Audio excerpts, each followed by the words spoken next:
नमस्कार दोस्तों, मैं संतोष पटेल स्वागत करता हूं आपके अपने YouTube चैनल डिजिटल भंडार पर।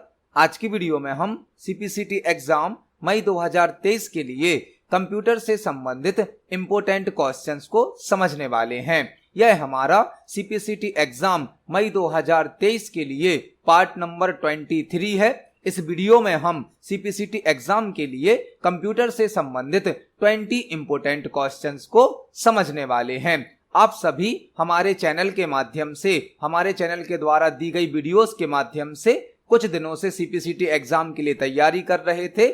अब आपका CPCT का एग्जाम होने वाला है। आपका एग्जाम कल या परसों होगा।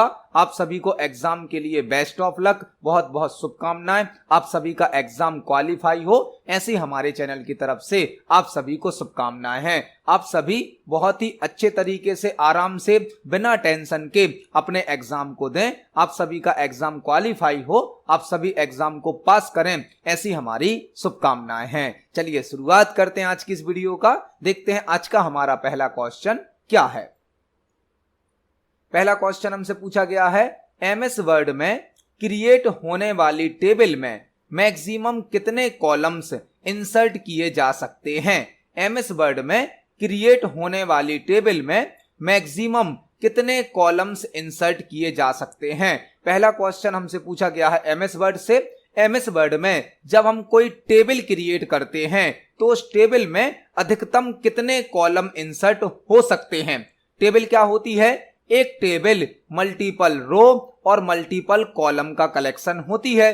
टेबल में हॉरिजॉन्टल होती हैं रो और वर्टिकल होते हैं कॉलम। एक टेबल मल्टीपल रो और कॉलम का कलेक्शन होती है। टेबल के द्वारा किसी डेटा को रो और कॉलम में अरेंज किया जाता है। एक टेबल मल्टीपल रो और कॉलम का कलेक्शन होती है। जब हम MS वर्ड में कोई टेबल बनाते हैं तो उस टेबल में अधिकतम 63 कॉलम हो सकते हैं। 63 मतलब MS वर्ड में जो टेबल बनेगी उसमें हम अधिकतम 63 कॉलम यूज कर सकते हैं। 63 रो तो हम कितनी भी इंसर्ट कर सकते हैं, रो तो अनलिमिटेड हो सकती हैं, लेकिन जो कॉलम होते हैं MS वर्ड की टेबल में वह अधिकतम होते हैं 63। तो इस क्वेश्चन का आंसर होगा option number B. MS word में क्रिएट होने वाली टेबल में मैक्सिमम 63 कॉलम इंसर्ट किए जा सकते हैं। इसको हम MS वर्ड पर प्रैक्टिकली देख सकते हैं। चलते हैं MS वर्ड पर। MS वर्ड में इंसर्ट टैब के अंतर्गत एक टेबल ग्रुप होता है। यहां पर टेबल क्रिएट करने के लिए हमें मल्टीपल ऑप्शन दिए जाते हैं। यदि हम इंसर्ट टेबल ऑप्शन पर क्लिक करते हैं तो यहां पर हमसे पूछा जाता है हमें किस साइज की टेबल बनानी है, टेबल में कितने कॉलम होंगे और कितने रो होंगी। तो यदि हम कॉलम की संख्या को बढ़ाते हैं, इंक्रीज करते हैं, तो हम अधिकतम कॉलम की संख्या को 63 तक बढ़ा सकते हैं, 63 तक। रो तो अनलिमिटेड हो सकती हैं, लेकिन कॉलम कितने हो सकते हैं? 63। तो इस क्वेश्चन का आंसर हो जाएगा option number B. MS word की टेबल में मैक्सिमम 63 कॉलम इंसर्ट किए जा सकते हैं। देखते हैं हमारे नेक्स्ट क्वेश्चन को। नेक्स्ट क्वेश्चन है, विंडोज ऑपरेटिंग सिस्टम में स्विच प्रोग्राम के लिए किस शॉर्टकट की का उपयोग किया जाता है। विंडोज ऑपरेटिंग सिस्टम में स्विच प्रोग्राम के लिए किस शॉर्टकट की का उपयोग किया जाता है। एक क्वेश्चन हमसे पूछा गया है, विंडोज ऑपरेटिंग सिस्टम में स्विच प्रोग्राम के लिए किस शॉर्टकट की का उपयोग किया जाता है। स्विच प्रोग्राम मतलब जब हमारे कंप्यूटर सिस्टम पर एक साथ मल्टीपल विंडो ओपन होती हैं या मल्टीपल सॉफ्टवेयर ओपन होते हैं तो एक विंडो से दूसरी विंडो पर जाने के लिए, एक सॉफ्टवेयर से दूसरे सॉफ्टवेयर पर जाने के लिए स्विच प्रोग्राम का यूज करना होता है। और स्विच प्रोग्राम की शॉर्टकट की होती है Alt+Tab। Alt+Tab एक सॉफ्टवेयर से दूसरे सॉफ्टवेयर पर जाने के लिए यूज होने वाली शॉर्टकट की है। Alt+Tab से हम ओपन विंडो में स्विच कर सकते हैं। ओपन विंडो मतलब जो भी सॉफ्टवेयर हमारे कंप्यूटर पर ओपन है, जो भी विंडो ओपन है, एक विंडो से दूसरी विंडो पर जाने के लिए या एक सॉफ्टवेयर से दूसरे सॉफ्टवेयर पर जाने के लिए स्विच प्रोग्राम का यूज किया जाता है, जिसकी शॉर्टकट की होती है Alt+Tab। इसको हम प्रैक्टिकली देख सकते हैं। यदि हम ऑल्ट के साथ टैब की को प्रेस करते हैं तो आप देख सकते हैं जो जो सॉफ्टवेयर हमारे कंप्यूटर पर ओपन है उनकी विंडो हमें शो की जाती है। हम ऑल्ट प्लस टैब से डायरेक्ट किसी भी सॉफ्टवेयर पर जा सकते हैं। तो स्विच प्रोग्राम की शॉर्टकट की क्या होती है? Alt plus tab. Switch program मतलब एक सॉफ्टवेयर से दूसरे सॉफ्टवेयर पर जाना या एक विंडो से दूसरी विंडो पर जाना। तो इस क्वेश्चन का आंसर हो जाएगा ऑप्शन नंबर डी। देखते हैं हमारे नेक्स्ट क्वेश्चन को। नेक्स्ट क्वेश्चन है, विंडोज ऑपरेटिंग सिस्टम में टास्क मैनेजर ओपन करने के लिए किस शॉर्टकट की का उपयोग किया जाता है? विंडोज ऑपरेटिंग सिस्टम में टास्क मैनेजर ओपन करने के लिए किस शॉर्टकट की का उपयोग किया जाता है? एक और क्वेश्चन विंडोज ऑपरेटिंग सिस्टम से पूछा गया है। विंडोज ऑपरेटिंग सिस्टम में टास्क मैनेजर ओपन करने के लिए किस शॉर्टकट की का उपयोग किया जाता है? टास्क मैनेजर क्या होता है?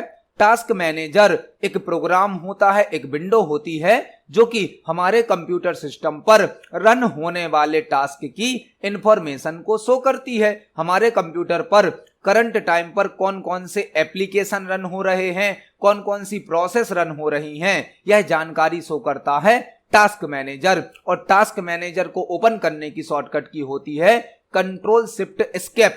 कंट्रोल शिफ्ट एस्केप को प्रेस करके आप अपने कंप्यूटर का टास्क मैनेजर ओपन कर सकते हैं। टास्क मैनेजर हमें यह रिपोर्ट शो करता है कि हमारे कंप्यूटर पर कौन कौन से एप्लीकेशन रन हो रहे हैं, कौन कौन सी प्रोसेस रन हो रही हैं, हमारे कंप्यूटर की क्या परफॉर्मेंस है, किस रिसोर्स का कितना यूज किया जा रहा है, यह इंफॉर्मेशन शो करता है टास्क मैनेजर। और टास्क मैनेजर को ओपन करने के लिए कंट्रोल शिफ्ट एस्केप शॉर्टकट की का यूज किया जाता है। तो इस क्वेश्चन का आंसर हो जाएगा option number B. Task manager को ओपन करने के लिए कंट्रोल शिफ्ट एस्केप का यूज किया जाता है। देखते हैं हमारे नेक्स्ट क्वेश्चन को। नेक्स्ट क्वेश्चन है, प्रोसेसर के संबंध में AMD का फुल फॉर्म क्या होता है? प्रोसेसर के संबंध में AMD का फुल फॉर्म क्या होता है? एक क्वेश्चन हमसे पूछा गया है, प्रोसेसर के संबंध में AMD का फुल फॉर्म क्या होता है? यहां पर आपको 5-6 क्वेश्चन तैयार करने मिलेंगे। प्रोसेसर जिसे कंप्यूटर सिस्टम में CPU भी कहा जाता है। CPU या प्रोसेसर एक ही होता है। CPU को ही प्रोसेसर कहा जाता है। CPU का फुल फॉर्म होता है central processing unit. Central processing unit जिसे कंप्यूटर सिस्टम का ब्रेन भी कहा जाता है। ब्रेन कंप्यूटर सिस्टम का दिमाग या मस्तिष्क भी कहा जाता है। CPU को, प्रोसेसर को हमसे पूछा गया है प्रोसेसर के संबंध में AMD का फुल फॉर्म क्या होता है? प्रोसेसर को CPU भी कहा जाता है जिसका फुल फॉर्म होता है सेंट्रल प्रोसेसिंग यूनिट जिसे कंप्यूटर सिस्टम का ब्रेन भी कहा जाता है। प्रोसेसर को बनाने वाली 2 कंपनी हैं, एक होती है इंटेल कंपनी और एक होती है AMD कंपनी। AMD कंपनी और इंटेल कंपनी के द्वारा माइक्रो प्रोसेसर बनाए जाते हैं, प्रोसेसर बनाए जाते हैं। आपसे क्वेश्चन पूछा जा सकता है माइक्रो प्रोसेसर का आविष्कार किस कंपनी के द्वारा किया गया है? तो माइक्रो प्रोसेसर का आविष्कार इंटेल कंपनी के द्वारा किया गया है। इंटेल कंपनी के द्वारा 1971 में पहला माइक्रो प्रोसेसर बनाया गया था जिसका नाम था इंटेल 4004। इंटेल कंपनी के द्वारा 1971 में पहला माइक्रो प्रोसेसर बनाया गया था जिसका नाम था इंटेल 4004। इंटेल कंपनी के द्वारा माइक्रो प्रोसेसर का आविष्कार किया गया है। एक और कंपनी है जो कि प्रोसेसर को बनाती है जिसका नाम है AMD और AMD का फुल फॉर्म होता है advanced micro devices. Advanced micro devices, तो AMD का फुल फॉर्म होता है एडवांस्ड माइक्रो डिवाइसेस। इस क्वेश्चन का आंसर हो जाएगा ऑप्शन नंबर बी। AMD का full form advanced micro devices होता है। देखते हैं हमारे नेक्स्ट क्वेश्चन को। नेक्स्ट क्वेश्चन है, GIF का फुल फॉर्म क्या होता है? GIF का फुल फॉर्म क्या होता है? हमें एक शॉर्ट फॉर्म दिया गया है GIF जिसका हमें फुल फॉर्म बताना है। क्या होगा? GIF एक फाइल फॉर्मेट होता है, फाइल फॉर्मेट जिसे हम एक्सटेंशन भी कहते हैं, फाइल फॉर्मेट या एक्सटेंशन। और GIF एक ग्राफिक्स फाइल फॉर्मेट होता है, ग्राफिक्स फाइल फॉर्मेट। .gif एक फाइल फॉर्मेट होता है, एक एक्सटेंशन होता है जिसका उपयोग ग्राफिक्स फाइल के साथ किया जाता है। और GIF का फुल फॉर्म होता है graphics interchange format. Graphics interchange format, graphics interchange format यह एक एनिमेशन के समान होता है। जब हम GIF पर क्लिक करते हैं तो यह एनिमेशन के रूप में प्ले हो जाता है। इस क्वेश्चन का आंसर हो जाएगा ऑप्शन नंबर बी, GIF का full form graphics interchange format होता है। देखते हैं हमारे नेक्स्ट क्वेश्चन को। नेक्स्ट क्वेश्चन है W3C का फुल फॉर्म क्या होता है? W3C का फुल फॉर्म क्या होता है? आपने एक और क्वेश्चन पढ़ा होगा, W3 का फुल फॉर्म क्या होता है? W3 या WWW एक ही होता है। WWW को W3 भी कहा जाता है। WWW का फुल फॉर्म होता है वर्ल्ड वाइड वेब, जिसे शॉर्ट में W3 भी कहा जाता है, और W3 का फुल फॉर्म भी वर्ल्ड वाइड वेब होता है। WWW को टिम बर्नर्स-ली के द्वारा बनाया गया है। टिम बर्नर्स-ली के द्वारा इसे 1989 में बनाया गया था। जो WWW है, जिसे शॉर्ट में W3 भी कहा जाता है, यह टिम बर्नर्स-ली के द्वारा बनाया गया है, जो कि 1989 में बनाया गया था। यह क्वेश्चन तो आपने ऑलरेडी पढ़ा है। हमसे एक क्वेश्चन पूछा गया है, W3C का फुल फॉर्म क्या होता है? W3C का फुल फॉर्म होता है world wide web consortium. World wide web consortium, world wide web consortium. W3 तो हो जाएगा वर्ल्ड वाइड वेब, सी का फुल फॉर्म क्या है यहाँ पर? कंसोर्टियम। तो W3C का full form world wide web consortium होता है। इस क्वेश्चन का आंसर हो जाएगा ऑप्शन नंबर सी, W3C का full form world wide web consortium होता है। देखते हैं हमारे नेक्स्ट क्वेश्चन को। नेक्स्ट क्वेश्चन है, निम्न में से कंप्यूटर डिस्प्ले रिजोल्यूशन की बेसिक यूनिट क्या होती है? निम्न में से कंप्यूटर डिस्प्ले रिजोल्यूशन की बेसिक यूनिट क्या होती है?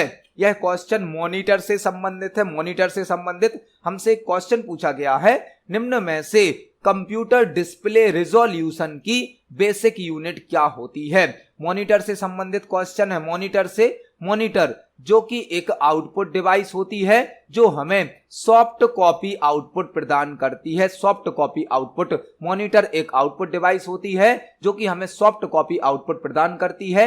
मॉनिटर पर जब भी किसी ऑब्जेक्ट को शो किया जाता है तो वह ऑब्जेक्ट स्मॉल साइज के डॉट से मिलकर बना होता है। स्मॉल साइज के डॉट से, जिसे पिक्सल भी कहा जाता है। पिक्सल, स्क्रीन पर जो भी ऑब्जेक्ट डिस्प्ले किया जाता है, जो भी ऑब्जेक्ट बनाया जाता है, वह डॉट या पिक्सल से मिलकर बना होता है। नंबर ऑफ पिक्सल को रिजोल्यूशन कहा जाता है। मतलब पिक्सल के ग्रुप को रिजोल्यूशन कहा जाता है। जितना अधिक रिजोल्यूशन होता है, पिक्चर की क्वालिटी उतनी अच्छी होती है। जितना कम रिजोल्यूशन होता है, पिक्चर की क्वालिटी उतनी खराब होती है। मतलब जो डिस्प्ले रिजोल्यूशन की बेसिक यूनिट होती है, वह होती है पिक्सल। रिजोल्यूशन कहलाता है ग्रुप ऑफ पिक्सल। बहुत सारे पिक्सल को मिलाकर रिजोल्यूशन क्रिएट होता है, और रिजोल्यूशन यदि अधिक होगा तो पिक्चर की क्वालिटी अधिक होगी, रिजोल्यूशन कम होगा तो पिक्चर की क्वालिटी खराब हो जाती है। तो इस क्वेश्चन का आंसर क्या हो जाएगा? Option number C, pixel. Computer display resolution की बेसिक यूनिट होती है पिक्सल। इस क्वेश्चन का आंसर हो जाएगा ऑप्शन नंबर सी। देखते हैं हमारे नेक्स्ट क्वेश्चन को। नेक्स्ट क्वेश्चन है, रोम में स्टोर प्रोग्राम को क्या कहा जाता है? रोम में स्टोर प्रोग्राम को क्या कहा जाता है? एक क्वेश्चन हमसे पूछा गया है, रोम में स्टोर प्रोग्राम को क्या कहा जाता है? यहां पर आपको 4-5 क्वेश्चन तैयार करने मिलेंगे। रोम क्या है? रोम एक प्राइमरी मेमोरी होती है।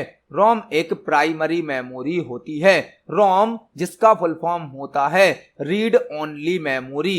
Read only memory.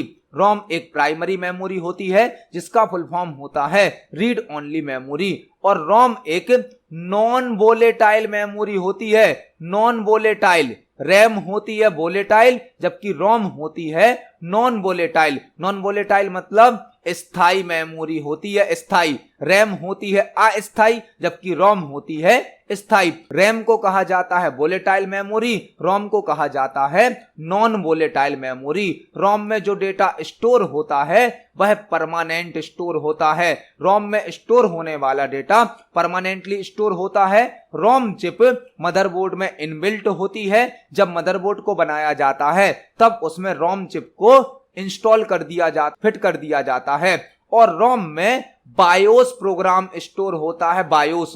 रोम में बायोस प्रोग्राम स्टोर होता है जिसका फुल फॉर्म होता है basic input output system. Basic input output system. ROM में बायोस प्रोग्राम स्टोर होता है और रोम में जो प्रोग्राम स्टोर होता है उसे कहा जाता है फर्मवेयर। उस प्रोग्राम का नाम है बायोस और रोम में स्टोर होने वाले जो प्रोग्राम होते हैं उन्हें कहा जाता है फर्मवेयर। रोम में जो सॉफ्टवेयर या प्रोग्राम स्टोर होते हैं उन्हें कहा जाता है फर्मवेयर, जो कि होता है बायोस। बायोस का फुल फॉर्म होता है basic input output system. ROM में कुछ ऐसे इंस्ट्रक्शन स्टोर होते हैं जो कि हमारे कंप्यूटर सिस्टम को स्टार्ट करने के लिए आवश्यक होते हैं। रोम के 3 टाइप होते हैं। एक होता है पीरोम। पीरोम मतलब programmable read only memory, programmable read only memory.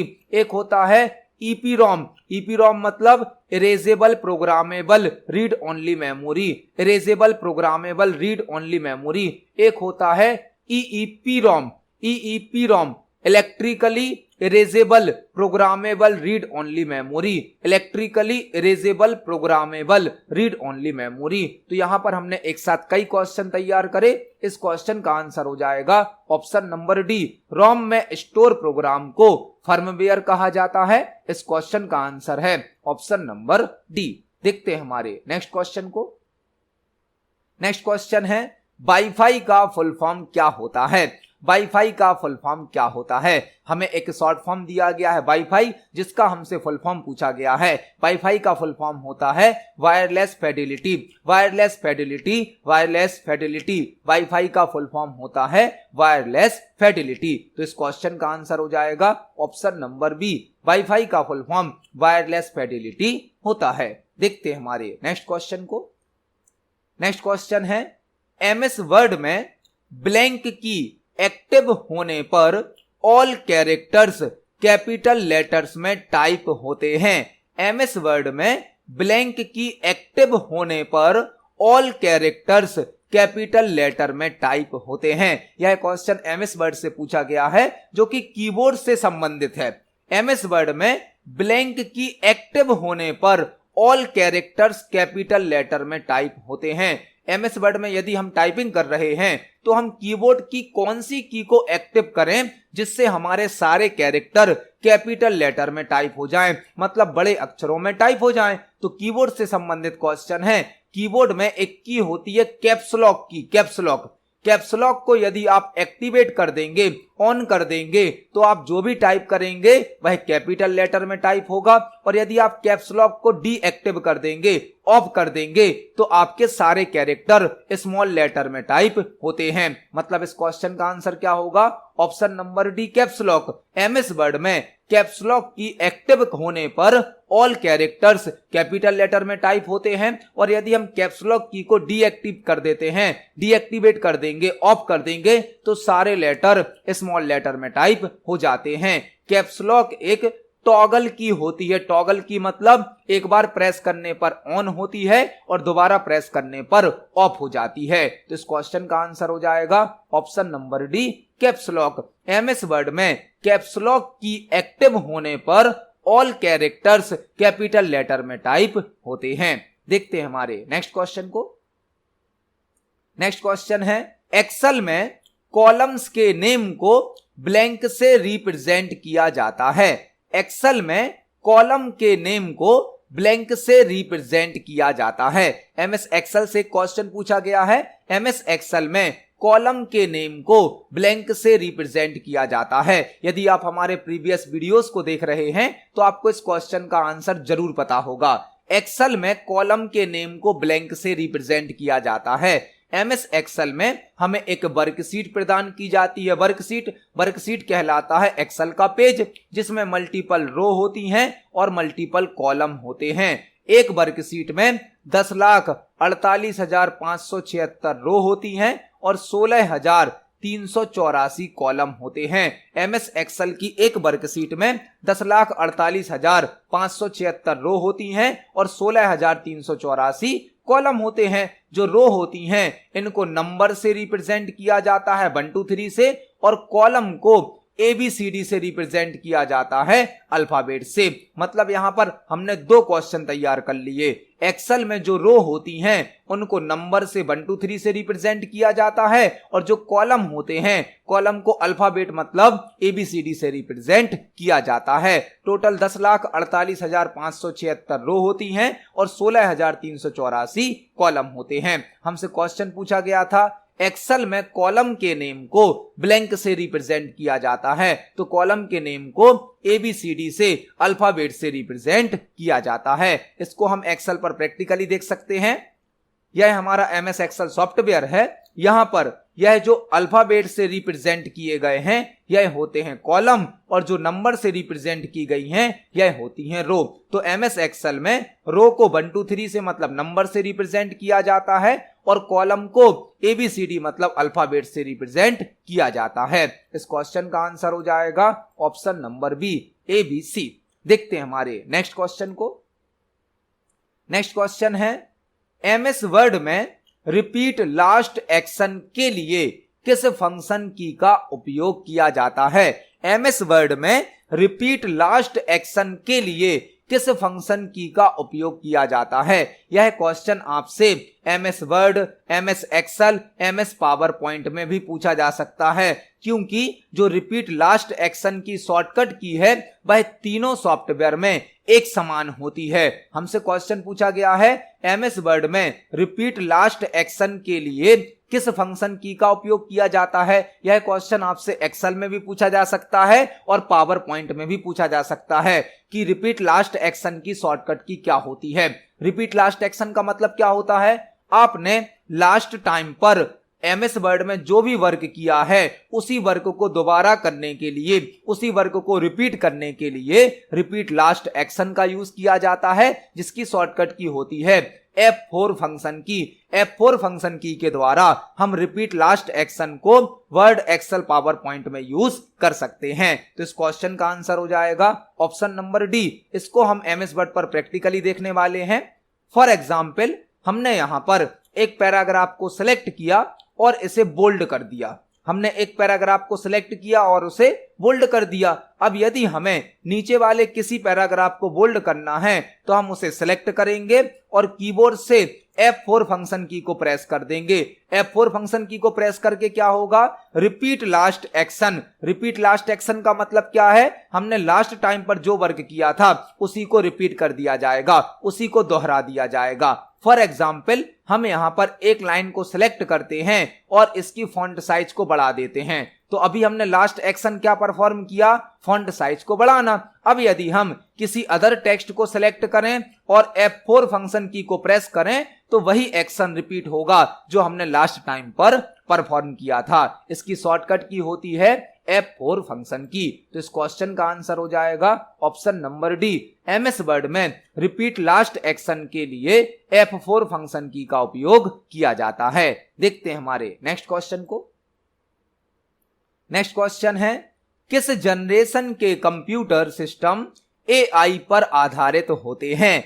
किस जनरेशन के कंप्यूटर सिस्टम AI पर आधारित होते हैं। यह क्वेश्चन कंप्यूटर सिस्टम की जनरेशन से पूछा गया है, जो कि एक इंपॉर्टेंट क्वेश्चन है, क्योंकि आपके एग्जाम में कंप्यूटर की जनरेशन से 1-2 क्वेश्चन जरूर पूछे जाते हैं। और हमने अपने प्रीवियस वीडियोस में कंप्यूटर सिस्टम की जनरेशन से संबंधित कई प्रकार के क्वेश्चन तैयार भी करे हैं। यदि आपने हमारे प्रीवियस वीडियोस को देखा है तो आपको इस क्वेश्चन का आंसर जरूर पता होगा। हमसे क्वेश्चन पूछा गया है, किस जनरेशन के कंप्यूटर सिस्टम AI पर आधारित होते हैं। आपको यहां पर 5-6 क्वेश्चन तैयार करने हैं। पहला क्वेश्चन बनता है, कंप्यूटर सिस्टम की टोटल कितनी जनरेशन होती हैं। तो कंप्यूटर सिस्टम की टोटल 5 जनरेशन होती हैं, 5, जो कि फर्स्ट जनरेशन से लेकर 5th जनरेशन तक होती हैं। कंप्यूटर सिस्टम की टोटल 5 जनरेशन होती हैं, जो कि फर्स्ट जनरेशन से लेकर 5th जनरेशन तक होती हैं।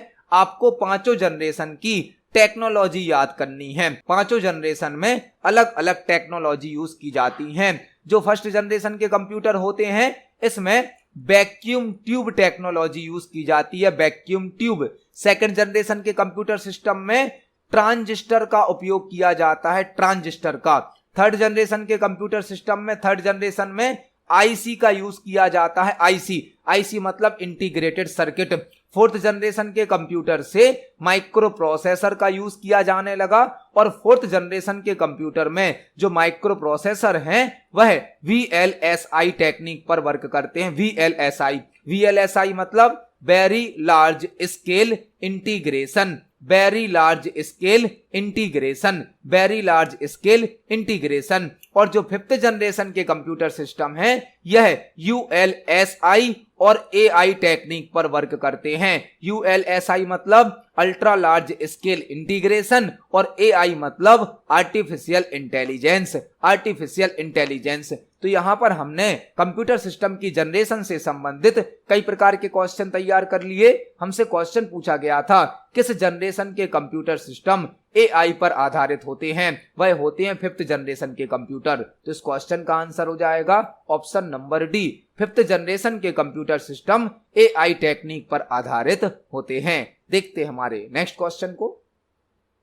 नेक्स्ट क्वेश्चन है, MS वर्ड में पैराग्राफ फॉर्मेटिंग को रीसेट करने के लिए किस शॉर्टकट की का उपयोग किया जाता है? MS वर्ड में पैराग्राफ फॉर्मेटिंग को रीसेट करने के लिए किस शॉर्टकट की का उपयोग किया जाता है? यहां पर आपको 4-5 क्वेश्चन तैयार करने मिलेंगे। MS वर्ड में पैराग्राफ फॉर्मेटिंग को रीसेट करने के लिए किस शॉर्टकट की का उपयोग किया जाता है? एक होती है टेक्स्ट फॉर्मेटिंग।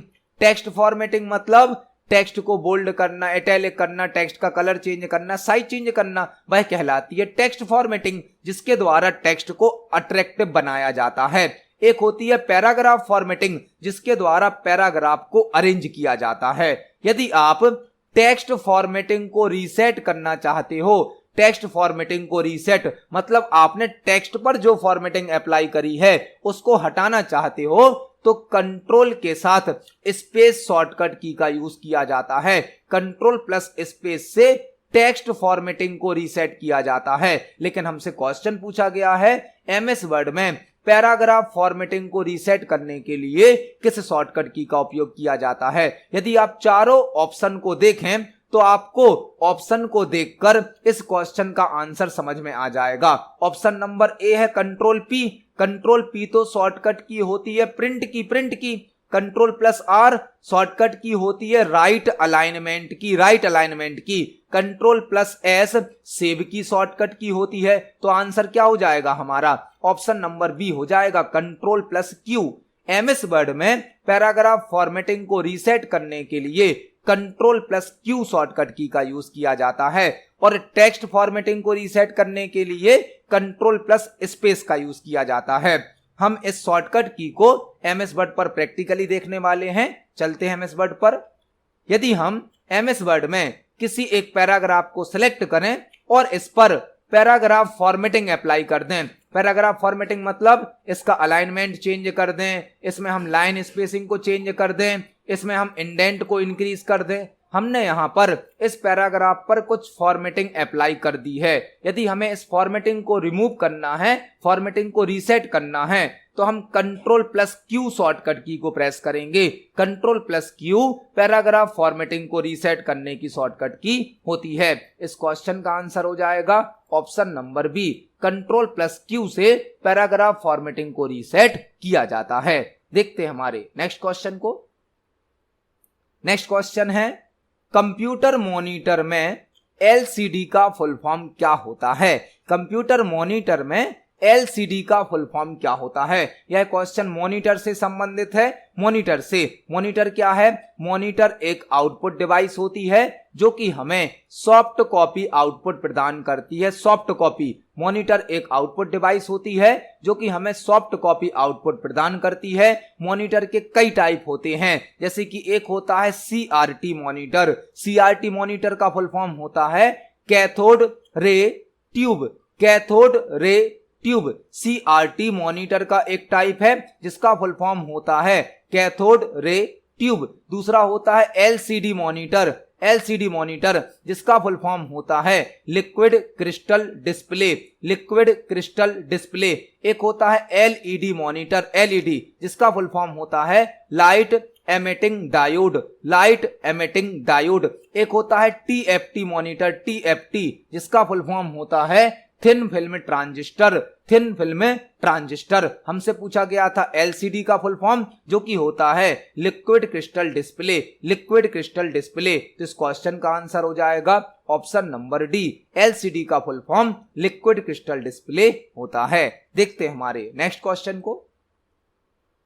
नेक्स्ट क्वेश्चन है MS एक्सेल में पाइवोट टेबल क्रिएट करने के लिए किस टैब का उपयोग किया जाता है? MS एक्सेल में पाइवोट टेबल क्रिएट करने के लिए किस टैब का उपयोग किया जाता है? यह क्वेश्चन MS एक्सेल से पूछा गया है। MS एक्सेल में पाइवोट टेबल क्रिएट करने के लिए किस टैब का उपयोग किया जाता है? MS एक्सेल का एक बहुत ही पावरफुल फीचर होता है पाइवोट टेबल। पाइवोट टेबल क्या होती है? पाइवोट टेबल किसी टेबल की रिपोर्ट जनरेट करती है। रिपोर्ट, यदि आपने MS एक्सेल में कोई टेबल बनाया है और आपको उस टेबल की रिपोर्ट जनरेट करनी है तो आप पाइवोट टेबल का यूज कर सकते हैं। पाइवोट टेबल एक डेटा समराइजेशन टूल है। डेटा समराइजेशन टूल है मतलब यह है किसी डेटा की रिपोर्ट जनरेट करने की सुविधा प्रदान करती है। और जो पाइवोट टेबल होती है यह MS एक्सेल में इंसर्ट टैब में प्राप्त होती है। इंसर्ट टैब में जो पाइवोट टेबल होती है वह MS एक्सेल के इंसर्ट टैब में प्राप्त होती है। इंसर्ट टैब में यदि हमें एक्सेल में पाइवोट टेबल को क्रिएट करना है तो हम इंसर्ट टैब का यूज कर सकते हैं। इसको हम एक्सेल पर प्रैक्टिकली देख सकते हैं। MS एक्सेल में इंसर्ट टैब के अंतर्गत एक ऑप्शन होता है पाइवोट टेबल। पाइवोट टेबल जो कि किसी डेटा की, किसी टेबल की रिपोर्ट जनरेट करने के लिए यूज की जाती है। तो MS एक्सेल में इंसर्ट टैब के द्वारा हम पाइवोट टेबल को क्रिएट कर सकते हैं। इस क्वेश्चन का आंसर हो जाएगा option number C, insert tab. देखते हैं हमारे नेक्स्ट क्वेश्चन को। नेक्स्ट क्वेश्चन है MS वर्ड में हेडर फुटर ऑप्शन किस टैब में प्राप्त होता है? MS वर्ड में हेडर फुटर ऑप्शन किस टैब में प्राप्त होता है? MS वर्ड से क्वेश्चन पूछा गया है हेडर फुटर ऑप्शन किस टैब में प्राप्त होता है? हेडर फुटर क्या होता है? जब हम MS वर्ड में कोई पेज तैयार करते हैं तो आपने देखा होगा पेज पर कंप्लीट एरिया में टाइपिंग नहीं होती है। पेज में चारों साइड पर, ऑल साइड पर कुछ ब्लैंक एरिया छोड़ दिया जाता है। यह ब्लैंक एरिया कहलाता है मार्जिन। पेज में चारों साइड पर कुछ ब्लैंक एरिया छोड़ दिया जाता है, यह ब्लैंक एरिया कहलाता है मार्जिन। पेज में 4 मार्जिन होते हैं basic, top margin, bottom margin, left margin, right margin. Page का जो टॉप मार्जिन होता है, टॉप मार्जिन, इसे कहा जाता है हेडर, और पेज का जो बॉटम मार्जिन होता है इसे कहा जाता है फुटर। हेडर और फुटर पेज के 2 मार्जिन होते हैं। हेडर होता है पेज के टॉप पर और फुटर होता है पेज के बॉटम में। हेडर और फुटर में फाइल से संबंधित कुछ अतिरिक्त जानकारी को प्रिंट किया जाता है, जैसे कि page number, date, time, file का नाम, ऑथर का नाम। फाइल से संबंधित कुछ अतिरिक्त जानकारी को प्रत्येक पेज पर शो करने के लिए हेडर फुटर का यूज किया जाता है।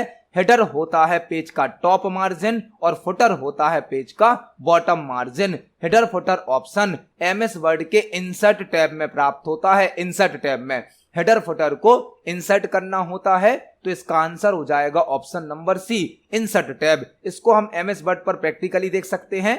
MS वर्ड के इंसर्ट टैब में हेडर फुटर ऑप्शन होता है जहां से हम हेडर फुटर को ऐड कर सकते हैं। तो इस क्वेश्चन का आंसर हो जाएगा option number C, insert tab. देखते हैं हमारे नेक्स्ट क्वेश्चन को। नेक्स्ट क्वेश्चन है एमएस एक्सेल में फिल डाउन के लिए किस शॉर्टकट की का उपयोग किया जाता है। एमएस एक्सेल में फिल डाउन के लिए किस शॉर्टकट की का उपयोग किया जाता है। एमएस एक्सेल से क्वेश्चन पूछा गया है, फिल डाउन के लिए किस शॉर्टकट की का उपयोग किया जाता है। आपको यहां पर दो क्वेश्चन तैयार करने हैं। एक फिल डाउन की शॉर्टकट की क्या होती है, control plus D. Control plus D, down में डी आता है तो control plus D fill down की शॉर्टकट की होती है। और एक होता है फिल राइट, फिल राइट जिसकी शॉर्टकट की होती है control plus R. Control plus D fill down की शॉर्टकट की होती है और control plus R fill right की शॉर्टकट की होती है। फिल डाउन और फिल राइट का यूज एक ही वैल्यू को मल्टीपल सेल में फिल करने के लिए किया जाता है। Control plus D fill down की शॉर्टकट की होती है और control plus R fill right की शॉर्टकट की होती है। हम इन दोनों शॉर्टकट की को एक्सेल पर प्रैक्टिकली देखने वाले हैं। चलते हैं एमएस एक्सेल पर। यदि हम एमएस एक्सेल के किसी सेल में कोई वैल्यू टाइप करते हैं और यदि हमें इसी वैल्यू को नीचे कुछ सेल में भरना है, इस सेल के नीचे वाले सेल में यही वैल्यू भरनी है, तो हम सेल को सिलेक्ट करेंगे और कंट्रोल प्लस डी को प्रेस कर देंगे। कंट्रोल प्लस डी कहलाता है फिल डाउन, जिससे ऊपर वाले सेल में भरी गई वैल्यू को नीचे वाले सेल में कॉपी कर दिया जाता है, फिल डाउन। और एक होता है फिल राइट। यदि हमने एक सेल में कोई वैल्यू भरी है और इसी वैल्यू को हमें राइट साइड वाले कुछ सेल में भरना है, तो हम कंट्रोल आर को प्रेस करेंगे। यह कहलाता है फिल राइट, जिसकी शॉर्टकट की होती है कंट्रोल प्लस आर। तो इस क्वेश्चन का आंसर हो जाएगा option number A, control plus D fill down की शॉर्टकट की होती है। देखते हैं हमारे नेक्स्ट क्वेश्चन को। नेक्स्ट क्वेश्चन है ईमेल अकाउंट में न्यू रिसीव्ड ईमेल को ब्लैंक में स्टोर किया जाता है। ईमेल अकाउंट में न्यू रिसीव्ड ईमेल को ब्लैंक में स्टोर किया जाता है। यह क्वेश्चन ईमेल से संबंधित है। ईमेल अकाउंट में जब हमें कोई नया ईमेल प्राप्त होता है तो उसे किस फोल्डर में स्टोर किया जाता है। यहां पर आपको 5-6 क्वेश्चन तैयार करने हैं। पहला क्वेश्चन बनता है ईमेल का फुल फॉर्म क्या होता है। ईमेल का फुल फॉर्म होता है electronic mail. Electronic mail, email का फुल फॉर्म क्या होता है, इलेक्ट्रॉनिक मेल। पहला ईमेल 1971 में रे टॉमलिंसन के द्वारा भेजा गया था, इसलिए इन्हें फादर ऑफ ईमेल भी कहा जाता है। पहला ईमेल 1971 में रे टॉमलिंसन के द्वारा भेजा गया है, इसलिए इन्हें फादर ऑफ ईमेल भी कहा जाता है। जब हमें कोई ईमेल प्राप्त होता है तो वह इनबॉक्स फोल्डर में स्टोर हो जाता है। इनबॉक्स फोल्डर में जब हमें कोई ईमेल प्राप्त होता है तो वह हमारे ईमेल अकाउंट के इनबॉक्स फोल्डर में आता है। जब हम कोई ईमेल भेज देते हैं और वह ईमेल सेंड हो जाता है, रिसीवर को प्राप्त हो जाता है, तो वह सेंट फोल्डर में स्टोर हो जाता है। सेंट फोल्डर में वह ईमेल होते हैं जो हमारे द्वारा भेजे जाते हैं। जब हम किसी ईमेल को तैयार करते हैं, लिखते हैं, तो वह ड्राफ्ट फोल्डर में स्टोर हो जाता है। मतलब जब हमने किसी ईमेल को लिखना स्टार्ट किया, ईमेल को बनाया, लेकिन अभी उसे भेजा नहीं है, तो वह ड्राफ्ट फोल्डर में रहता है। जब हम ईमेल को भेजते हैं तो ईमेल पहले होता है ड्राफ्ट फोल्डर में, मतलब ईमेल को अभी बनाया गया है। बनाने के बाद जैसे ही हम ईमेल को भेजते हैं तो पहले हमारा ईमेल आउटबॉक्स फोल्डर में जाता है। आउटबॉक्स फोल्डर मतलब ईमेल को भेजा जा रहा है।